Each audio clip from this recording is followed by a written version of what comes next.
Растот на бруто домашниот производ во четвртиот квартал од 2025 година изнесува 3,8%, со што се заокружува годишната стапка на економски раст од 3,5% во однос на 2024 година, објави Државниот завод за статистика. Најсилна динамика е забележана во градежништвото, со раст од 14,6%, претежно поради засилените активности во нискоградбата.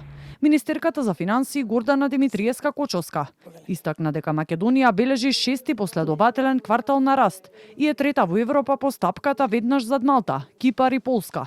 Во однос на најавениот заем од 300 милиони евра пак, министерката најави дека најверојатно ќе се обезбеди преку синдициран заем, при што се разгледуваат понудите на банките за избор на најповолна опција за буџетот. И онака како што и досега во изминатите 20 месеци покажавме како се работи на економски план, така и ќе продолжиме. Ќе создаваме мерки и ќе креираме политики кои се во интерес на стопанството и на граѓаните, истовремено имајќи ја во предвид состојбата на меѓународно ниво.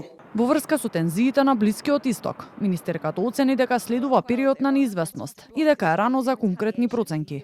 Таа нагласи дека засега нема драматичен раст на цените на нафтата и потсети дека законот јасно ги дефинира условите под кои може да се интервенира, вклучително и можноста за намалување на акцизата. Цената на нафтата оди нагоре, меѓутоа тоа не е некој драстичен скок, што можеби дава сигнали дека ситуацијата ќе се заврши ќе се затвори, ајде да кажеме, за еден пократок временски период и не би сакала однапред да зборувам. Секако за инфлацијата нормално, ако е оваа ситуација продолжи, ако почувствуваме воопшто дека работите се менуваат, тогаш и ние со ребалансот проекциите кои што ќе ги правиме, ќе ги менуваме. И од Министерството за енергетика, рударство и минерални суровини соопштија дека државните резерви на нафта и нафтени деривати се стабилни.